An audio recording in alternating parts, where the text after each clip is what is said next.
कदम ब कदम मिलाकर आगे बढ़ता है। कोई देश तत्व बिना छोड़ने वाले नहीं है। इस कार्यक्रम में दिखाए गए सभी तथ्य ऐतिहासिक किताबों, विशेषज्ञों और जानकारों से लिए गए हैं। कार्यक्रम का उद्देश्य किसी भी धर्म, जाति या किसी की भावनाओं को ठेस पहुंचाना नहीं है। जी न्यूज प्रस्तुत करता है टाइम मशीन, 75 वर्ष के युवा भारत की अनकही अनसुनी दास्तां, अदिति त्यागी के साथ। नमस्कार, टाइम मशीन में आपका स्वागत है और मैं हूं अदिति त्यागी। आज टाइम मशीन के जरिए मैं आपको लेकर चलूंगी वर्ष 1974 में। ये वो साल था जब अमिताभ बच्चन से जीतने के लिए ऋषि कपूर ने रची थी एक साजिश। इसी साल इंदिरा गांधी की सभा में एक शेर के आ जाने से खलबली मच गई थी। सिर्फ एक गाड़ी की वजह से परमाणु परीक्षण में देरी हो गई। और ये वो साल था जब एक नेता के इशारे पर हुई थी रेलवे में हड़ताल और थम गई थी ट्रेनों की रफ्तार। इसी साल तमिलनाडु में रामलीला की जगह मनाई गई थी रावण लीला। तो चलिए मेरे साथ चलते हैं टाइम मशीन के जरिए साल 1974 में और आपको दिखाते हैं उस साल की 10 अनसुनी और अनकही कहानियां।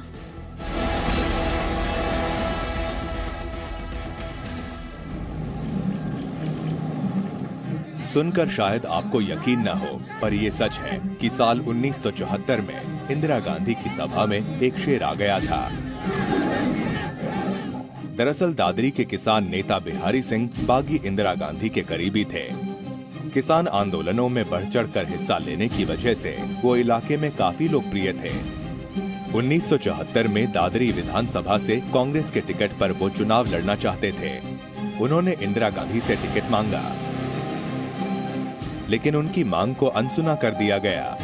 इंदिरा गांधी ने बिहारी सिंह के बजाय रामचंद्र विकल को दादरी विधानसभा सीट से उम्मीदवार बनाया। ये बात बिहारी सिंह को खल गई। वो कांग्रेस उम्मीदवार रामचंद्र विकल के खिलाफ चुनावी मैदान में निर्दलीय उम्मीदवार के तौर पर उतरे। उन्हें चुनाव चिन्ह मिला शेर। बिहारी सिंह ने कांग्रेस के खिलाफ पूरी तरह बगावत करने की ठान ली थी।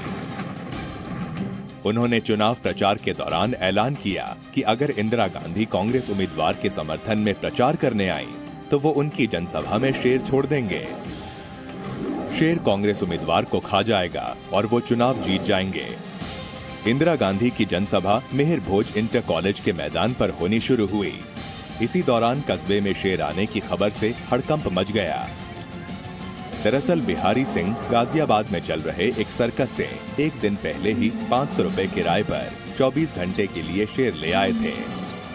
इंदिरा गांधी ने जैसे ही भाषण शुरू किया, बिहारी सिंह ने बैलगाड़ी पर रखे पिंजरे में बंद शेर को जनसभा में छोड़ दिया। इसके बाद प्रशासन ने जैसे तैसे करके शेर पर काबू पाया, लेकिन बिहारी सिंह चुनाव हार गए। लेकिन उनका शेर कांग्रेस उम्मीदवार को भी ले डूबा।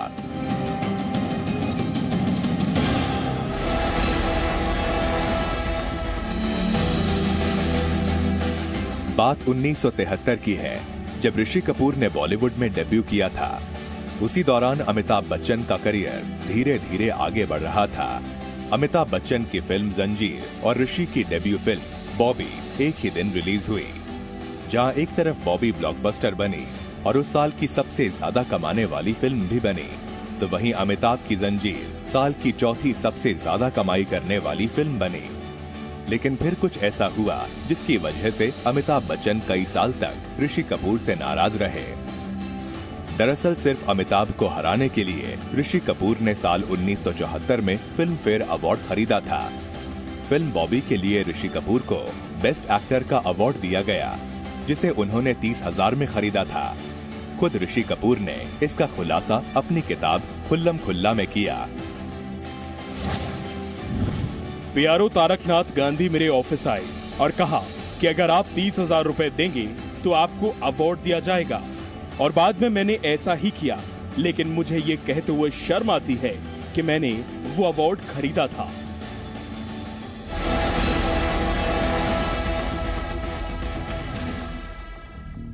भारत ने 18 मई 1974 को राजस्थान के पोखरण में अपना पहला सफल परमाणु परीक्षण किया था।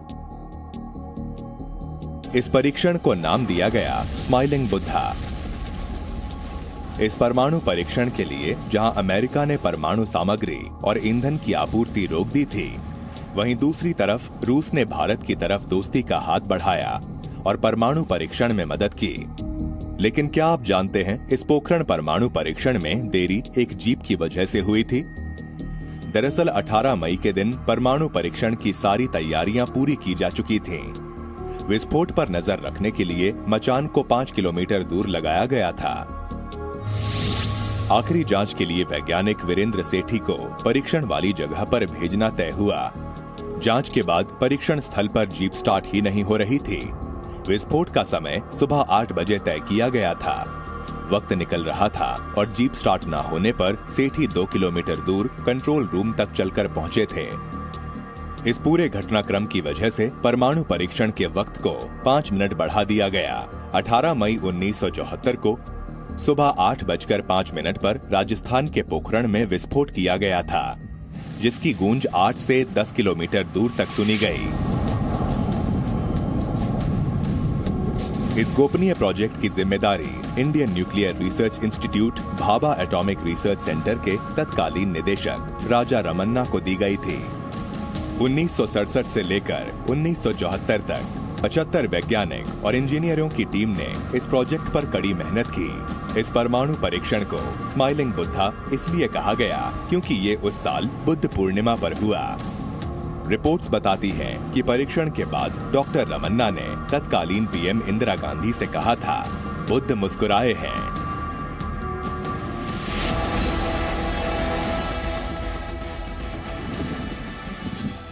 आजादी के करीब 27 साल बाद यानी 1974 में भारत और पाकिस्तान के बीच एक समझौता हुआ था और ये समझौता था तीर्थ यात्रा को लेकर। दरअसल भारत और पाकिस्तान के बीच 1974 से पहले तक आने जाने के लिए हवाई सुविधा उपलब्ध नहीं थी। भारत की ओर से समझौता एक्सप्रेस ट्रेन दिल्ली से अटारी तक और पाकिस्तान की ओर लाहौर से वाघा तक चली। लेकिन भारत और पाकिस्तान के बीच 1974 में हुए एक समझौते के मुताबिक दोनों देशों के तीर्थयात्री एक दूसरे के देशों के धार्मिक स्थलों की यात्रा कर सकते हैं। वर्ष 1974 के धार्मिक स्थलों की यात्रा पर भारत पाकिस्तान प्रोटोकॉल तंत्र के तहत भारत से बड़ी तादाद में सिख तीर्थयात्री पाकिस्तान के धार्मिक स्थलों की यात्रा पर जाते हैं। इसी तरह से पाकिस्तानी तीर्थयात्री भी भारत में धार्मिक स्थलों पर घूमने आते हैं। हालांकि इस तीर्थ यात्रा समझौते के बाद से काफी कुछ बदल भी गया है। करतारपुर कॉरिडोर की शुरुआत के साथ ही श्रद्धालुओं की सारी परेशानी लगभग खत्म हो गई है। देग बाबा नानक पार नानक सब थाए ओंकार नानक।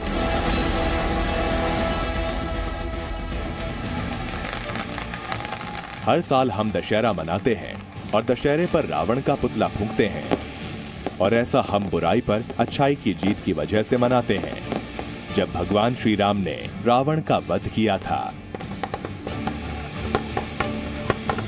और यही वजह है कि हर साल दशहरा के वक्त देश में अलग अलग जगहों पर रामलीला का आयोजन होता है।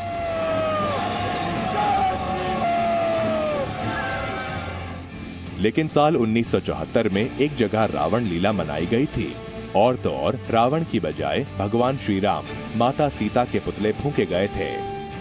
सुनने में आपको अजीब लगेगा, लेकिन ये सच है कि साल 1974 में तमिलनाडु में रावण लीला का आयोजन किया गया था। दरअसल दक्षिण भारत के महान दलित चिंतक पेरियर ने अपनी मृत्यु से 1 साल पहले एक नोट लिखा था, जिसमें उन्होंने कहा कि द्रविड़ समाज को रामलीला के विरोध में रावण लीला मनानी चाहिए।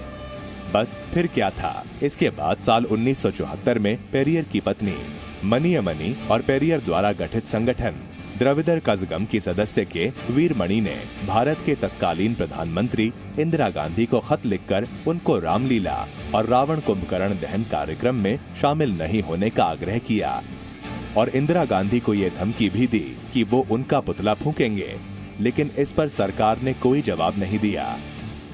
इसके बाद डीएमके के 5000 कार्यकर्ताओं ने 25 दिसंबर 1974 को रावण लीला का जश्न मनाया और भगवान श्री राम, माता सीता और लक्ष्मण के पुतले फूंके।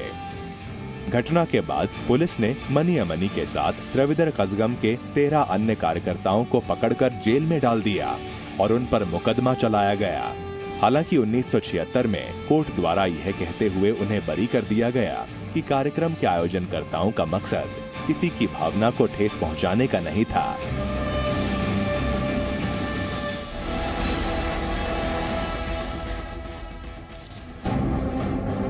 आंखों में ना तो मौत का खौफ, ना ही माथे पर कोई शिकन, बस दिल में जो बदले की आग थी वो शांत नहीं हो रही थी। ये कोई और नहीं बल्कि सरदार उधम सिंह थे, जिनके बलिदान की कहानी को पूरा हिंदुस्तान नमन करता है। साल 1919 में हुए जलियांवाला बाग हत्याकांड की पूरी घटना सरदार उधम सिंह की आंखों के सामने ही घटी थी। उन्होंने अपनी आंखों से ब्रिटिश सरकार की क्रूरता और खूनी नरसंहार को देखा। इसके बाद उधम सिंह ने जिंदा रहते हुए जनरल डायर को मारना ही अपनी जिंदगी का मकसद बना लिया था। लेकिन जनरल डायर की 1927 में ब्रेन हेमरेज से मौत हो चुकी थी। फिर ऐसे में उधम सिंह के आक्रोश का निशाना बना उस नरसंहार के वक्त पंजाब का गवर्नर रहा माइकल फ्रांसिस ओडायर, जिसने नरसंहार को उचित ठहराया था। 13 मार्च 1940 को रॉयल सेंट्रल एशियन सोसाइटी की लंदन के काक्सटन हॉल में बैठक थी। वहाँ माइकल ओडायर भी स्पीकर्स में से एक था। यहीं उधम सिंह भी अपनी किताब में बंदूक छुपाकर ले गए और मौका मिलते ही 2 गोलियां जनरल ओडायर पर दाग दी, जिससे वहीं उसकी मौत हो गई। और ऐसे उन्होंने जलियांवाला बाग हत्याकांड का बदला ले लिया। इसके बाद 4 जून 1940 को उधम सिंह को हत्या का दोषी ठहराया गया और फिर 31 जुलाई 1940 को उन्हें पेंटन विलेज जेल में फांसी दे दी गई। फिर साल 1974 में मौत के 34 साल बाद उधम सिंह की कब्र को खोदकर उनके पार्थिव शरीर को निकाला गया और एयर इंडिया के विशेष विमान से उनका पार्थिव शरीर भारत लाया गया। दिल्ली एयरपोर्ट पर पंजाब के तत्कालीन मुख्यमंत्री ज्ञानी जैल सिंह और शंकर दयाल शर्मा ने उनके पार्थिव शरीर का स्वागत किया।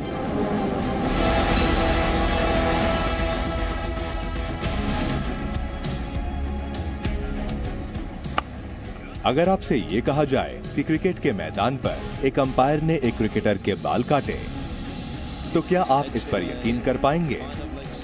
शायद नहीं। लेकिन हाँ, ये सच है कि साल 1974 में एक अंपायर ने एक मशहूर क्रिकेटर के बाल काटे थे और ये कोई और नहीं बल्कि सुनील गावस्कर थे। दरअसल साल 1974 में टीम इंडिया इंग्लैंड दौरे पर गई थी और टेस्ट मैच हो रहा था। भारत इंग्लैंड के बीच चल रहे उस मैच में टीम इंडिया बल्लेबाजी कर रही थी। मैदान पर सुनील गावस्कर बल्लेबाजी करते हुए लगातार परेशानी में दिख रहे थे। उनके बाल उनकी आंखों पर आ रहे थे। अब क्योंकि हवा काफी तेज थी तो ऐसे में गावस्कर अंपायर डिकी बर्ड के पास गए और बताया कि उनके बाल आंखों के आगे आ रहे हैं, जिससे उन्हें परेशानी हो रही है। अंपायर ने गावस्कर की परेशानी का झट से समाधान निकाला और तुरंत कैंची निकाली और गावस्कर के बाल काट दिए। सुनील गावस्कर दुनिया के एकमात्र ऐसे खिलाड़ी हैं जिसके बाल किसी नाई ने नहीं बल्कि मैदान पर अंपायर ने काटे हैं।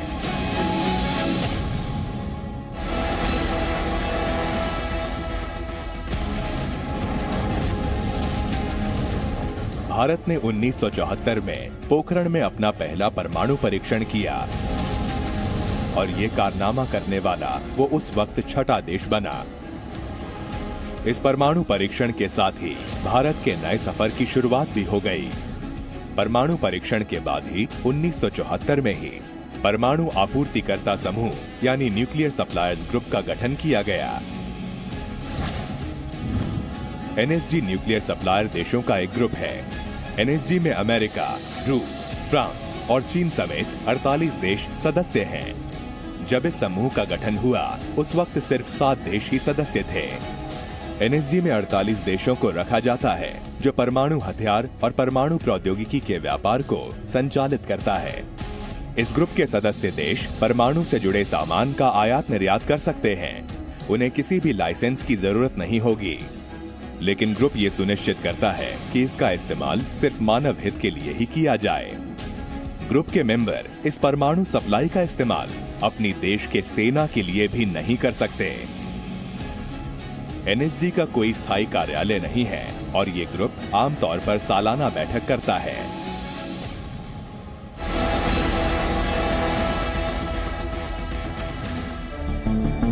किसी शख्स की ताकत का अंदाजा आप इसी से लगा लीजिए कि उसके एक इशारे पर देश की पूरी रेलगाड़ियों का चक्का जाम हो गया।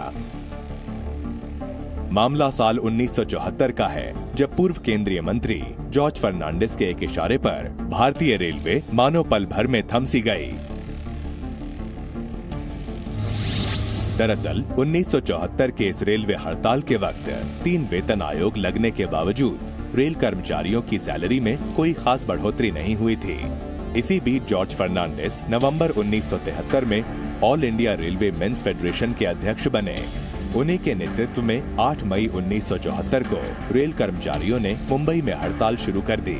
उससे न सिर्फ मुंबई बल्कि पूरा देश ही थम सा गया था। हड़ताल की एक दूसरी वजह ये भी थी कि वह 8 घंटे काम की मांग कर रहे थे, क्योंकि रेलवे स्टाफ को लगातार काम करना पड़ता था। इस हड़ताल में देश भर के करीब 17 लाख लोगों ने हिस्सा लिया था। जिस हड़ताल को जॉर्ज फर्नांडिस ने शुरू किया था, उसमें धीरे धीरे कई यूनियनें भी शामिल हो गईं, जिसकी वजह से इस हड़ताल ने एक विशाल रूप ले लिया। यही हड़ताल थी जिसकी वजह से वह नेशनल लेवल के नेताओं में गिने जाने लगे और उनकी पहचान फायर ब्रांड मजदूर नेता के तौर पर बन गई। और तो और कहा तो ये भी जाता है कि इसी हड़ताल ने इमरजेंसी की नींव डाली थी।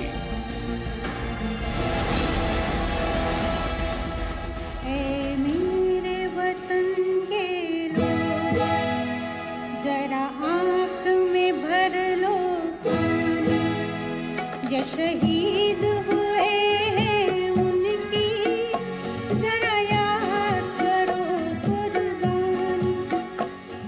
स्वर कोकिला लता मंगेशकर की आवाज उन आवाजों में से एक है जो शायद सदियों में एक बार आती है और जिन पर मां सरस्वती की कृपा रहती है। जो शहीद हुए हैं उनकी, हिंदी सिनेमा ही नहीं बल्कि पूरे हिंदुस्तान में लता मंगेशकर की आवाज घर घर में मशहूर हुई।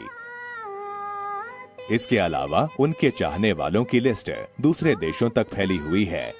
शायद यही वजह है कि उनके नाम कई रिकॉर्ड दर्ज हैं।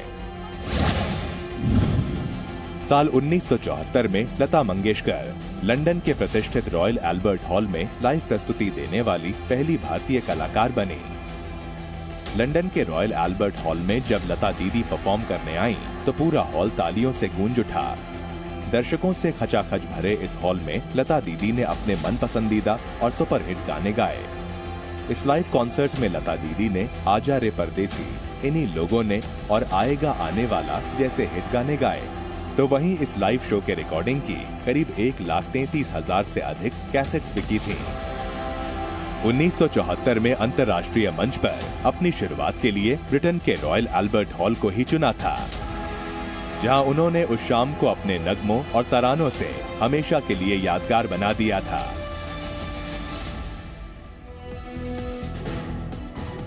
टाइम मशीन में आज आपने सफर किया वर्ष 1974 का, जब हमारा देश 27 साल का हो चुका था। इसी साल स्वर कोकिला लता मंगेशकर ने लंदन में परफॉर्म किया था और इसी साल एक अंपायर ने क्रिकेट मैदान में काटे थे भारतीय क्रिकेटर के बाल। कल टाइम मशीन में मैं आपको लेकर चलूंगी वर्ष 1975 में और सुनाऊंगी इतिहास की कुछ और दिलचस्प कहानियां। तब तक के लिए नमस्कार। अमृत महोत्सव के प्रारंभ होने राष्ट्रपति ने आपातकाल की घोषणा की। अब उसका कदम बिना आतंकवाद के देश तत्व विरोधी छोड़ने वाले नहीं।